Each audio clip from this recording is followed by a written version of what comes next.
They buried Chief Chukuebuka on a day the sky could not decide whether to mourn or bless. Morning rain washed the red earth clean. By noon, the clouds tore open and sunlight poured over the village square, lighting the carved masks, the tall raffia canopies, the brass gongs that kept time like a patient heart. Drummers sat in a half circle, coaxing a rhythm that felt like footsteps into and out of life.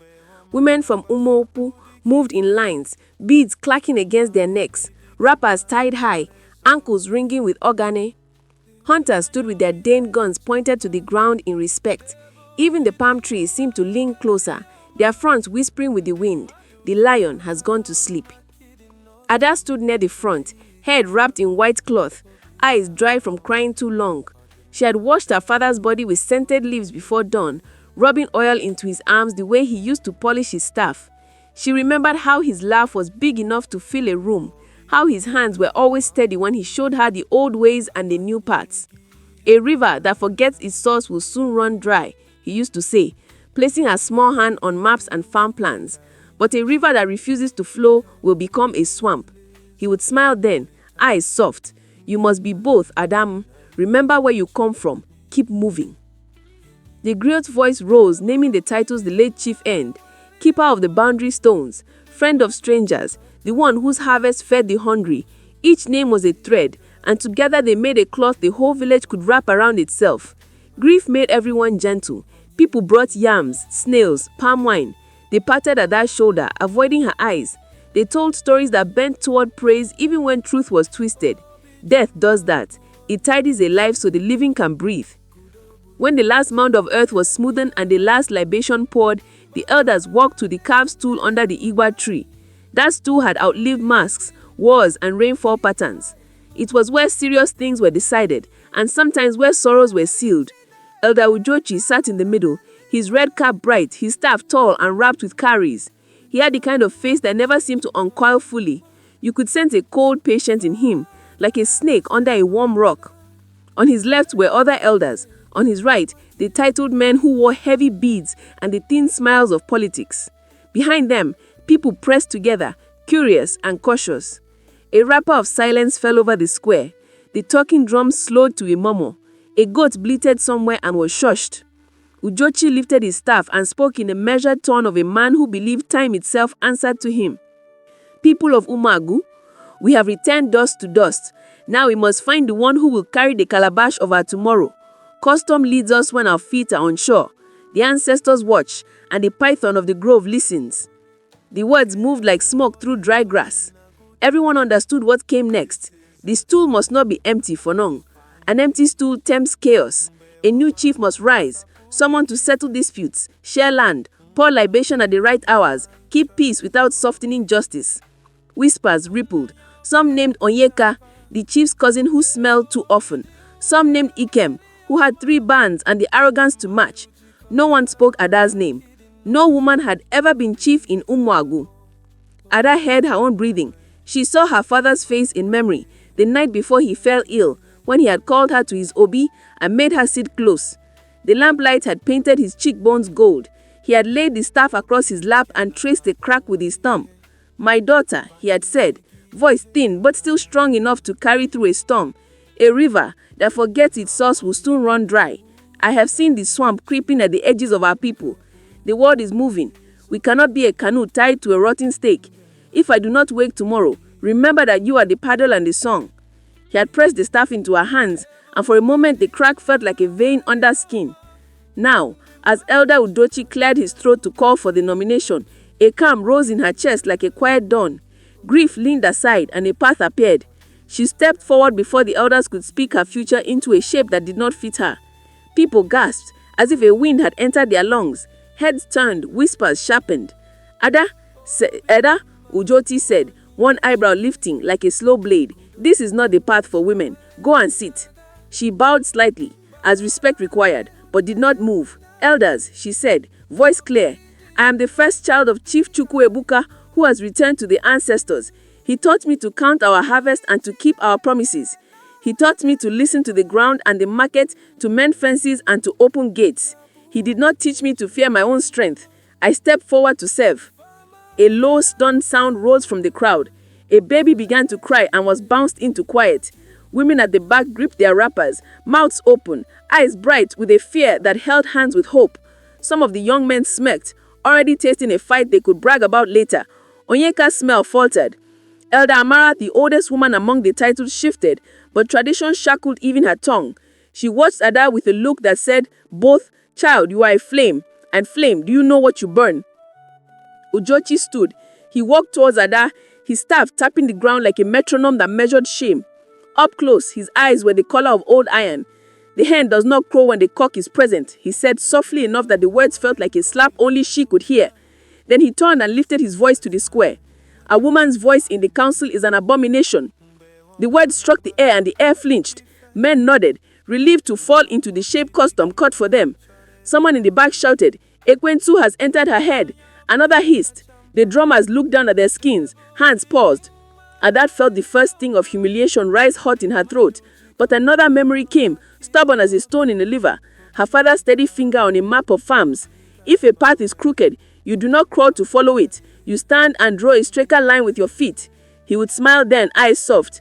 She lifted her chin. "Elder, you taught us that truth is not afraid of daylight. Let the sun judge me. Let the ancestors judge me. I am her father's child. I am Umuagu's child. If leadership is a god, let whoever can carry it without breaking it." A ripple of breath moved through the square. Courage has a scent, and sometimes it smells like rain on dust. Uzochi's face did not change. Perhaps for a heartbeat, something flickered there, a shadow of old rivalry with the man now under the earth. He tightened his grip on his staff and, in one swift, startling motion, lifted it high and struck it across his knee. The wood cracked with a sound that startled even the birds. Carrots flew like frightened teeth. Gasps erupted. The house fell to the ground as if a neck had been snapped. "Custom is not a rag you wash to your liking," he thundered. "If a river begins to flow backwards, it will drag us all into the swamp. Hear me all. Let this broken staff be our sign. Between the council and the child who forgets her place, there is now a break that cannot be mended. She has chosen to be a stranger among her people." The square emptied like water finding a drain. People did not run. They slipped away in small groups, their eyes avoiding Ada as if her body cast a strange shadow that could stain. The drummers packed their sticks. The women gathered their baskets. Onyeka fussed with his beads as if they were suddenly heavy. Even Elder Amara stood slowly and, with a sorrowful look that could not help her, turned aside. Ada remained. The breeze tugged at the edge of her wrapper. Dust circled her feet in small, aimless dances. Somewhere beyond the trees, a python moved through dry leaves, its long body leaving a perfect path, not knowing anyone would later call it a sign. The sky had chosen. The sun blazed without tenderness. She stooped and picked a curry that had rolled towards her toes. It was warm from the strike, warm from the air. She closed her hand around it. The square was empty now, save for a few goats and a broken staff half lying like a fallen boundary. Her chest ached with a tight expanding pain. But beneath the pain, something older and harder settled, like a stone placed at the corner of a house. The staff was broken. Custom had snapped itself into two pieces to frighten her. But she was still here breathing. A river, she told herself. "I will keep moving." She turned from the empty stool and walked toward the path that led her to the village, shoulders straight, each step cutting a line in the dust. No one called her after her. No one offered water. The wind carried only the faint rattle of palm fronds and the memory of drums. A crown of thorns does not glitter. It digs and draws blood, but a crown of clay remembers the river that shaped it. As she passed the grove, she paused and touched the trunk of the Igbo tree with the same hand that held the curry. "Namu," she whispered to the earth where his body slept. "I remember the source. I will not stop flowing." Then she walked on, the square behind her, the thorn and the clay already molding her new name in a place beyond fear. Exile tasted like unripe guava, hard, bitter, and stubborn between the teeth. Ada built her shelter on the edge of the forest, where old paths lost themselves in roots, and the earth smelled like stories. The villagers were forbidden to sell to her, or even greet her. The market women who used to tease her about her quick tongue now lowered their eyes when she passed to fetch water at dawn. Children stared until their mothers tucked them away, whispering, "Do not let her shadow fall on you." Even her father's old hound, Obele, lingered at the village border, confused, then turned back with a whine as if a rope pulled his ribs. Ada learned quiet. She learned the songs of night insects and the way the wind spoke before rain. She learned that hunger had a voice, and he argued with pride. On some mornings she set snares, and on others she collected wild leaves. She boiled cassava peels until the bitterness ran out like gossip and the soup became something a person could swallow without hatred. At night, she banked her small fire and stared into the dark until dreams rose like smoke. Sometimes the forest felt like a friend with a patient air. Sometimes they felt like a crowd breathing just beyond sight. There were stories of the python who lived in the deepest part of the grove, the ancient guardian who kept the boundary between the living and the ones who had stepped beyond the red earth. Children were warned to keep away. Hunters poured libations before they entered. Even the elders spoke softly when they mentioned the grove, as if a listening thing might lean closer. On the 3rd week of her exile, as the moon curved like a calabash hung on a nail, Ada awoke to the soft thud of a basket set down near her door. She lay still, listening. Footsteps retreated across leaves, careful but not frightened, as if the owner respected the night and trusted it in return. She arose, untied the door, and found a small basket covered with plantain leaves. Inside were smoked fish, ground ogbono, a handful of peppers, and wrapped gari. At the bottom lay a folded scrap of cloth, and wrapped in it a small green bead. The bead carried the scent of herbs, the faint tang of camwood, and something older, like rain on stone. A whisper ran through the trees. Or maybe the wind moved and she gave it words. She did not call out thanks. Gratitude can be a trap when a gift must be hidden. She took the food inside, sat by the fire, and ate slowly, each mouthful a negotiation between hunger and watchfulness. The bead she placed near the doorway, where morning light would interrogate it. By daybreak, she had a guess. Nyamdi. Nyamdi was a young man who laughed like a door thrown open. He was not titled and did not pretend to wisdom, but he asked good questions. He often stood at the edge of the square during councils, arms crossed, eyes sharp, as if measuring the elders' words against a ruler only he could see. He walked the river farms, knew how to fix a broken canoe with palm fibers and patience, and he brought books back from the trading town, holding them like animals that might bite and teach at the same time. She had seen him argue gently with Elder Uzochi once about land boundaries, not insolent, just honest in a way that made the air feel lighter. That evening, as the sun slid behind the raffia tops and the forest changed his breathing, he appeared, walking as if the path had grown around his feet. He carried nothing visible. Ada did not stand. She waited. "Good evening," he said, voice low. "Evening," she replied, keeping her tone like cool water, not hostile, not friendly enough to catch fire. He looked at the small shelter, the tidy swept ground, the arranged stones around the cooking space. He said, "I brought nothing today, so I can say I came with empty hands, but I came with a mouth and a pair of ears. A mouth can cut, ears can steal. Why are you here?" "To return something the village tried to throw away," he said, then smiled carefully. "Sense, and also news." She made space near the fire. He sat, palms open as if he had been searched by the night. For a while, they said nothing, letting the forest talk in its own time. Finally, he spoke. "They have made it law with their whispers. No one will sell to you. No one will greet you." Uzochi swore it by the old stones. He says the ancestors cannot be confused. "Can ancestors be confused?" Ada asked. "People can," Namdi said. "They often confuse their fear for a god's anger." He rubbed his hands together, then looked at her. "There is something else. The Dibia sent me." "The Dibia? Which one? The old man who thinks the moon will stop rising if he blinks? Or the priestess of Umokbu who speaks when everybody expects silence?" "The priestess," Namdi said, leaning nearer as if the trees might lean too. "She dreamt a long dream. She said I should tell you there is a woman who will speak with the voice of the earth. She said the earth is an old mother and she is tired of men pretending she is a goat. In the dream, the woman's shadow was not a shadow, it was a garden." He chuckled, then grew serious. "She said the woman will be called stubborn by those who fear thirst, but she is a river learning a new song." Ada felt the bead's cool weight in the pocket of her wrapper. She talked of her father's words and the old proverb that said a child who knows how to wash hands will eat with elders. "Dreams love poetry," she said, but her heartbeat picked up, a steady drum deep inside. "What about news?" Namdi looked towards the village, though nothing could be seen beyond the trees. Elder Uzochi sits on the big stool, as if it grew from his waist, "But it was not your father's choice." "I know," Ada replied, surprising herself. The knowing had lived unspoken under her ribs since the night before the fever took her father. He had tried to lift the staff and failed. He had told her to become the paddle and the song. He also said with a grim smile, "There are men who think a stool should bend to their shape." There are men who sharpen their teeth on other people's titles. Beware long smiles. But he had not named Uzochi. Nnamdi nodded. Your father wrote things down. He made a list of changes. He wanted the council to include 2 women of title and 1 youth without a title. He wanted land shares recorded with marks any farmer could understand.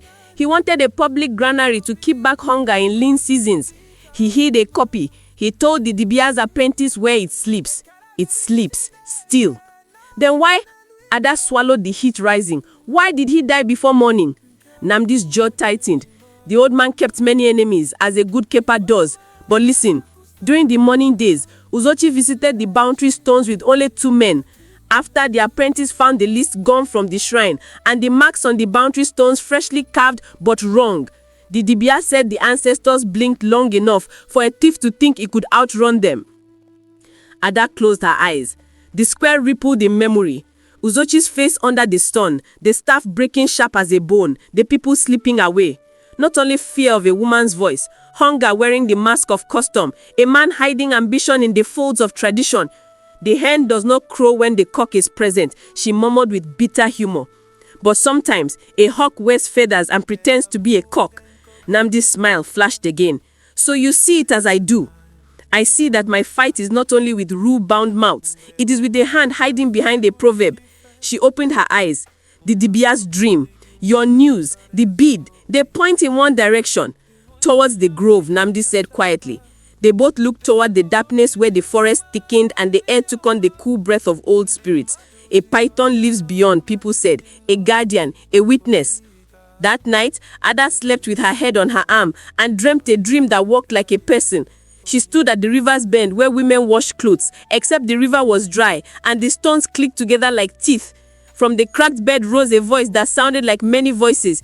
It said, child of clay and thorn, a river forgets its source and dies. A river that refuses to flow drowns its own name. Bring us the stolen god. Open the granary. Plant the missing yam. Then speak. She awoke before dawn, sweat cold on her back. The first birds had not practiced their lines. The air felt as if someone had just folded a blanket and left. By afternoon, she had woven a plan from reeds of anger and patience. She would not beg the council. She would not soften her voice to fit a cracked pot. She would gather proofs until even the blind could see. A prophecy was a lantern. Light was not enough. She needed fire. Nnamdi returned with a small nervous smile and a rolled-up mat. Inside the mat lay a thin leather-bound ledger with careful marks and a list of names. The apprentice. He has snatched this from a careless hand at the shrine the night after your father's wake. He has been frightened ever since, but he knows thieves fear daylight. Ada opened the ledger and smelled soot and palm oil. The marks were her father's, neat and stubborn. There were columns for land, for seed, for returned loans, for widow shares. Beside some entries was a tiny iguana he drew when he was pleased with fairness. In the back was a page titled For the Council, and under it, the changes Nnamdi had named. At the bottom, a seal pressed into palm wax, a python coiled around a calabash. Ada traced the seal. Father, she whispered, you heed your song. I will make it a chorus. On the last line, a sentence in his hand. If I sleep before morning, let the one who can carry the god carry it. Ada closed the ledger and looked at Nnamdi. They think I'm an abomination because I stepped forward. Let them learn I am a mirror. If they fear what they see, let them change their faces. Nnamdi inhaled, as if to answer, then paused and lifted his head listening. The forest shifted, leaves lifted and lay down again. Somewhere far in the grove, a heavy body slid across old leaves with the simple confidence of water finding downhill. The hair on Ada's arms rose. She did not feel threatened. She felt noticed. That evening, another basket appeared, this one with kola nuts and bitter leaves. Tucked under the leaves was a strip of cloth with 3 careful symbols drawn in white chalk. A god, a river wave, a python's eye. The priestess of Umwogbu speaking without a mouth. Ada smiled, and for the first time since the square emptied around her, laughed. The sound startled the bird into flight. It felt good in her throat, like the first swallow of water after a long climb. This is not only about a woman and a stool, she said aloud to the trees. It is about a stolen harvest. It is about a man who thinks ancestors are his guards and not his judges. She sat with the ledger on her knees until the moon rose high, turning the page edges silver. When she finally banged the fire, the forest breathed long and slow.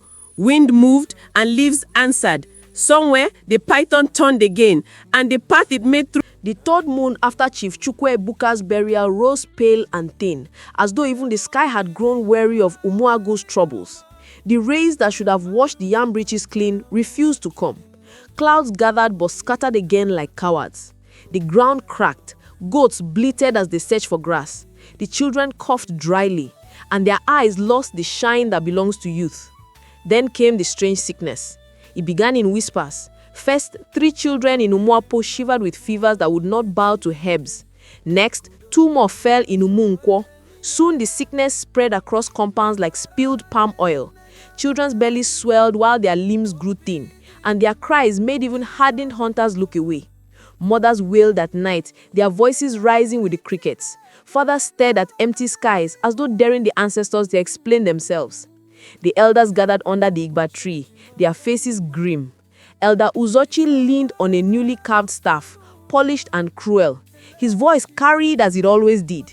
This plague is not ordinary. When children fall and rain refuses to visit, the land is sending a message. Something has disturbed the order. Something has offended the ancestors. All heads turned toward the forest path, the same path Ada now walked each day to fetch water in silence. The abomination still lingers, Uzochi continued, eyes narrowing like a machete blade. A woman who dares to wear the voice of men, a child who mocks the old ways. Until she is cut off fully, our yams will rot in the ground before they sprout. Our children will continue to waste away. The council nodded, some eager, some uneasy. Elder Amara's lips trembled, but she did not speak. The weight of custom pressed her shoulders flat. A cleansing ritual was agreed upon, a feast to appease the ancestors. Palm wine, roasted goat, kola nuts, yam pottage, and bitter leaf soup. The people would eat together, pray together, and at the end, cast Ada away formally, binding her shadow outside their circle forever. When word reached Ada, carried not by mouths, but by Namdi's careful steps, she sat still by her fire, staring at the curry around her neck. The bead from the priestess warmed as though it knew what storm was gathering. They want to seal your banishment with food, Namdi said, frustration tight in your voice. They say the sickness is your shadow's work. Ada laughed bitterly. When a man wants to kill a dog, he calls it mad. When an elder wants to bind a woman, he calls her shadow poison. But shadows do not kill children. Men do. She lifted the ledger from its hiding place and opened it to the marked pages. This is no longer only about me. It is about their stolen harvest, their silenced tongues, their hidden greed. Namdi frowned. You will not go, will you? Ada's eyes burned with a fire older than her years. I will go, but not to beg. I will go to unmask a thief in daylight. The day of the feast came. Drums rolled like thunder. The square filled with villagers hungry not only for food, but for hope. The goats roasted slowly, fat dripping into fire. Men broke gourds of palm wine. Women stirred yam with wooden paddles, their arms glistening. Children sat listless, heads on their mothers' laps, too weak to play. At the center stood Uzochi, his red cap shining, his staff glinting with brass. He lifted his arms and shouted, "Today we call the ancestors to see our repentance. Today we cast away the shadow that has angered them." Just then, Ada appeared at the edge of the square. She did not sneak. She walked tall, her wrapper tied tight, the ledger pressed against her chest.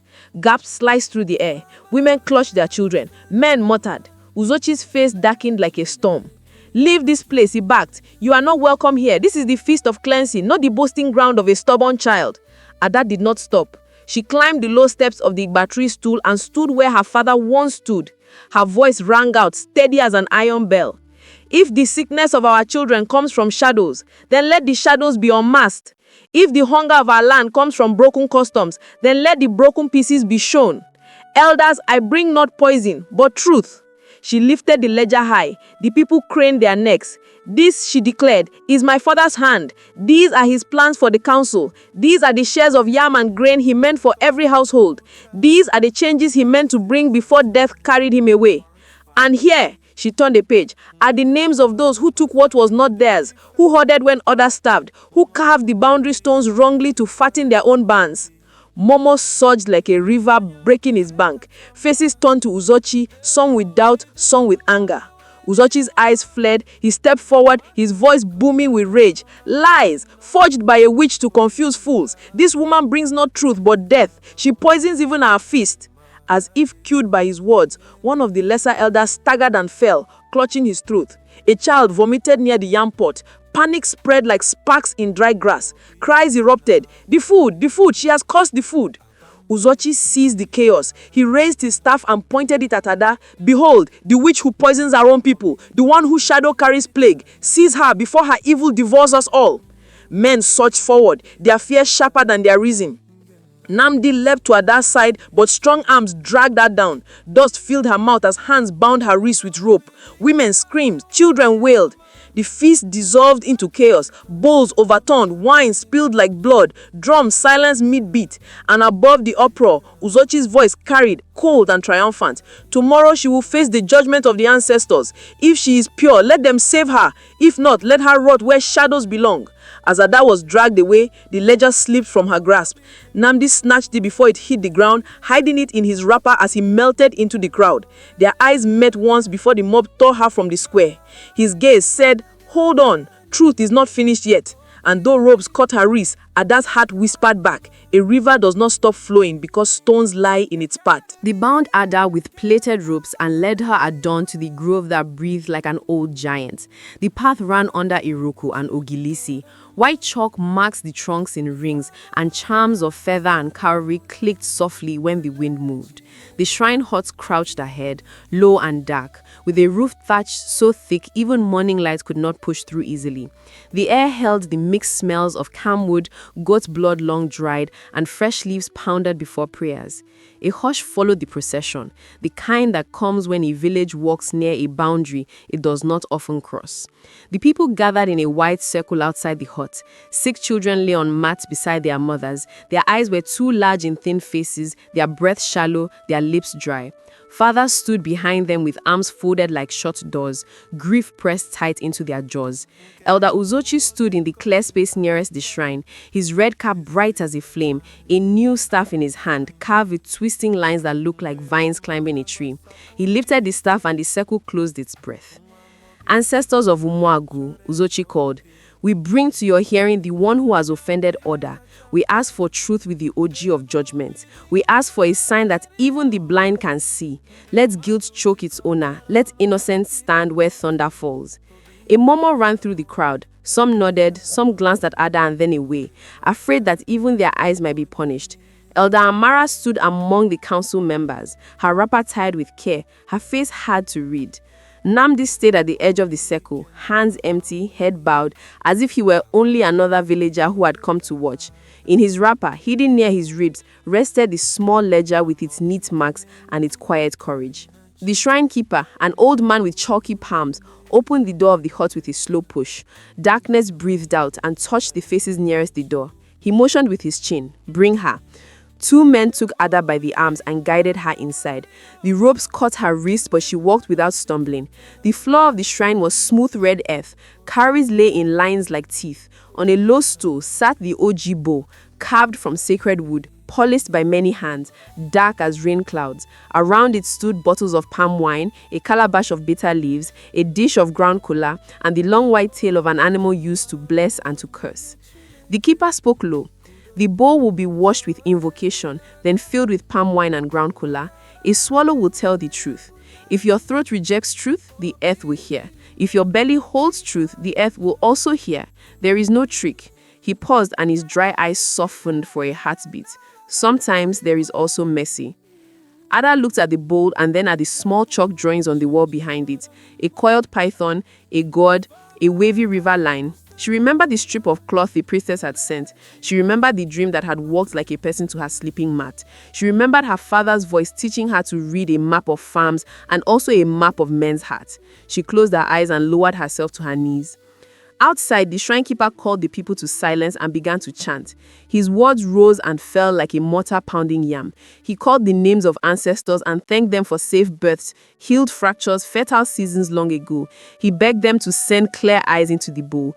He lifted a kola nut, broke it and threw the pieces to the four corners. He poured palm wine, added ground kola and stirred until the liquid turned a cloudy red. When he finished, he held the bowl in both hands and walked back inside. The hut seemed to tilt. The bowl looked heavy enough to change the shape of a life. The keeper spoke. "Drink." Ada took the bowl. The wood was warm. She lifted it with both hands and raised it to her mouth. The first swallow was bitter, then sweet, then bitter again. It crawled down her throat with a hot tail and settled in her belly like a coiled question. She drank again, not timid, not greedy, just steady until the keeper touched the rim, and she lowered it. He took the bowl back and held it, watching her face with the calm of an old stone. For a few heartbeats, nothing happened. Then the liquid turned inside her and she felt heat run to her arms and legs. Sweat prickled her neck. The walls of the hut widened and narrowed like lungs. The chalk drawings trembled, then became bright, as if new chalk had just touched them. Ada fell forward and caught herself with her bound hands. The world slid away, but a clearer world moved in to take its place. In the vision, she stood again beside the river bend where she had washed clothes as a child. The water ran black and bright at once, and on his skin floated masks. Some of the wooden faces worn at festivals. Some were faces she knew from stories, faces of ancestors who had planted the first yam mounds, who had kept peace when words were heavy enough to break bones, who had fought when words failed. The masks turned toward her one by one. Their eyes were empty cutouts, yet Ada felt the attention like heat on her skin. Her father rose from the water. He wore no cap and carried no staff. He looked younger than he had looked in the last year of his life, but there were still fine lines at the corners of his eyes where laughter had once lived. He raised his hands and the river listened. Ada, child of clay and thorn, why do you throw your voice where men keep their bowls? Ada swallowed and felt the oji burn travel up her neck and settle under her tongue. She spoke anyway. A calabash that holds only one kind of water will one day crack when the river rises. The land is mother and father. If the mother is silent, the father will break his back carrying what two hands should live together. I stand because I am not only a daughter of a man, I am a daughter of this soil. A murmur moved along the line of mass. Some nodded, one shook his head, not in refusal, but as if dislodging dust that has settled there for too many seasons. Another face rose. It was an ancestor no one remembered in stories anymore. A woman with a scar that crossed one eye and disappeared under her hair. Her mouth was firm, and love and iron sat together in her gaze.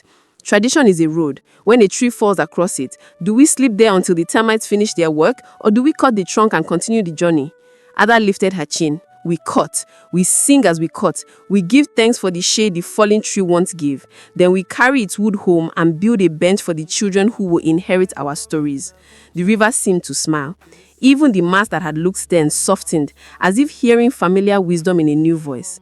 Chief Chukuebuka stepped closer. His hands were wet with river water, and when he touched Ada's brow, the wet was cool and sure. A river that forgets its source will soon run dry. A river that refuses to flow will become a swamp. Your mouth has remembered, your feet have moved. Do not let fear turn you to stone. Ada wanted to step into his arms, but the vision changed. The river darkened and a pale plant rose from the riverbed. Its leaves narrow and pretty, its roots long as snakes. Children's faces flickered behind the leaves. Their eyes were tired, their lips were cracked.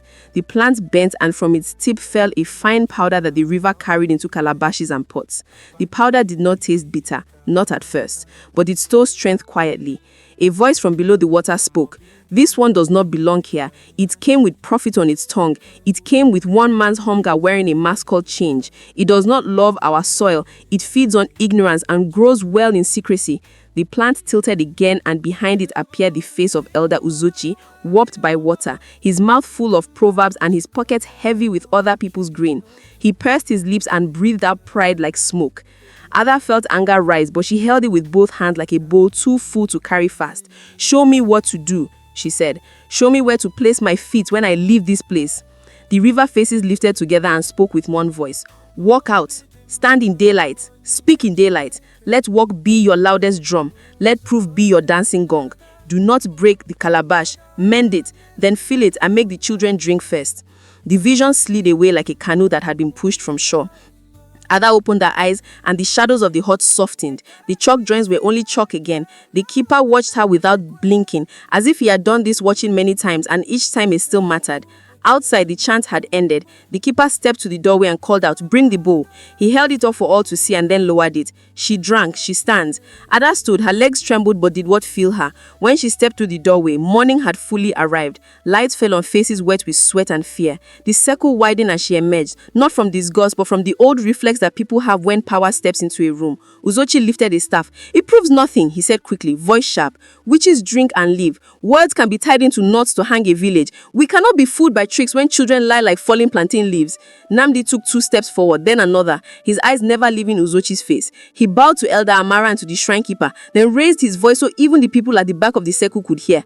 I have walked the farms. I have touched the leaves of the new plant that Elder Uzochi brought and praised as a miracle. It grows fast, it drinks little, it looks harmless, but its roots leak poison into shallow wells. Its leaves carry fine dust that settles in food when it is dried near kitchens.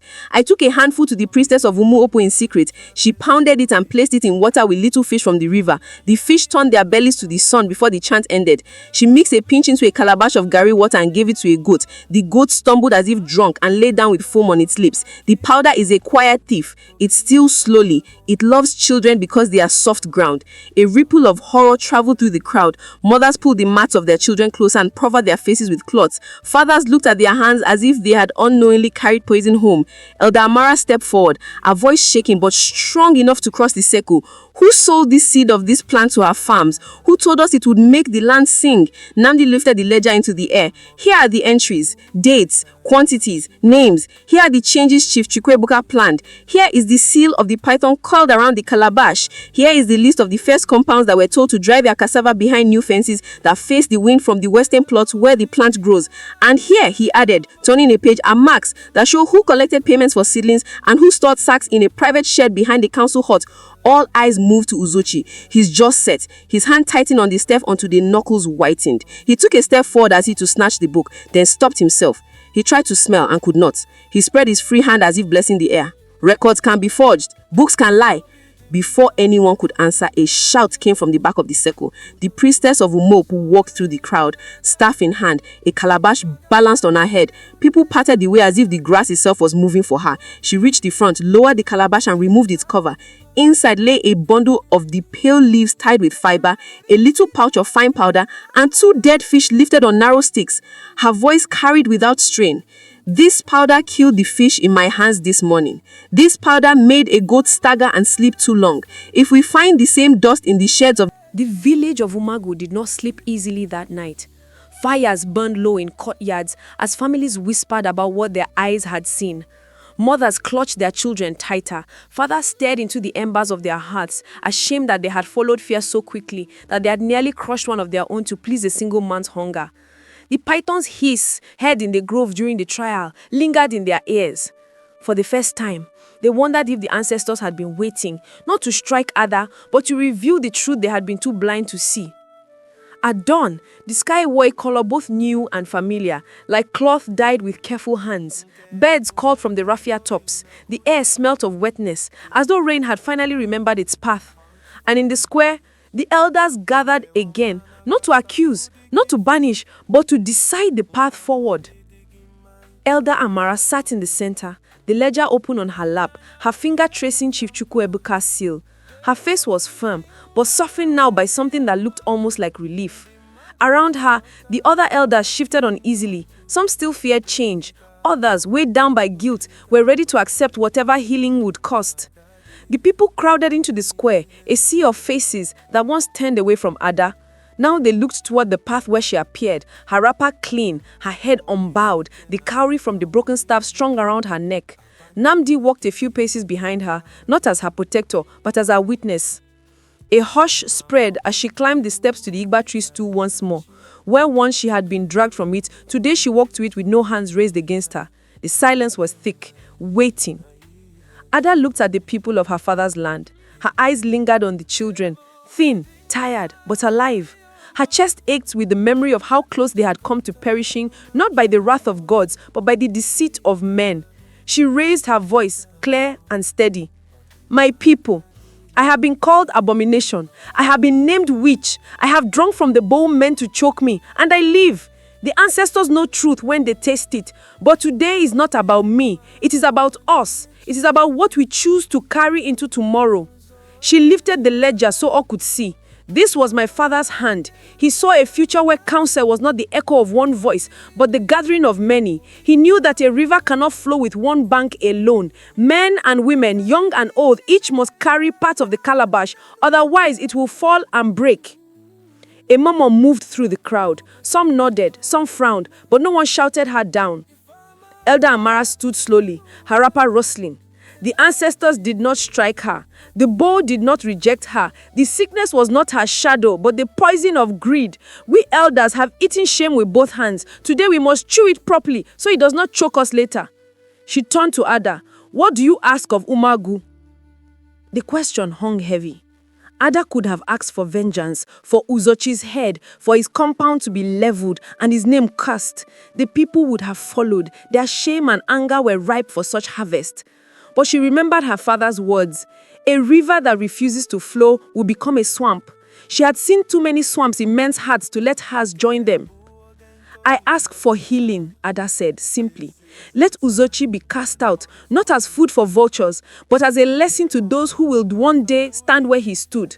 Let him live long enough to see that lice cannot harvest yams. Let us burn the poisonous plant he brought and purify our soil. Let us mend the calabash, not throw it away, and let us build the council anew, not as a stool with one seat, but as a bench where many sit. Women who have carried this land in their wombs, youths who carry its future in their hands, and elders who carry its wisdom in their bones. Together the calabash will not leak. The square erupted in murmurs, louder this time, swelling into voices that clashed and overlapped. But beneath the noise, Ada saw something shifting. The old wall of fear and custom was cracking. Through the cracks, light entered. A man in the back shouted, "But it is not our way." Ada turned toward him. The yam is not our way either. It came from far away, yet we planted it and now it feeds us. Tradition is not the rope that ties us to one tree. It is the path we walk, clearing weeds as we go. If weeds choke the road, do we lie down and die or do we cut them and keep moving? The crowd roared its agreement. The man lowered his head. The priestess of Umoku stepped forward with staff in hand, her eyes fierce. I dreamt of a woman whose shadow was a garden. Today I see her standing. Let the council hear me. If you silence this garden, you will eat hunger for many seasons. If you let her voice join yours, you will eat fullness even in lean years. Silence fell again, this time deep and thoughtful. Elder Amara raised the ledger high. Then let it be written, from this day the council of Umagu will have seats for women of title, for youth without grey in their hair, for farmers who know the soil, for traders who know the market, as well as for elders who carry memory. We will not break the calabash, we will mend it, and we will drink together.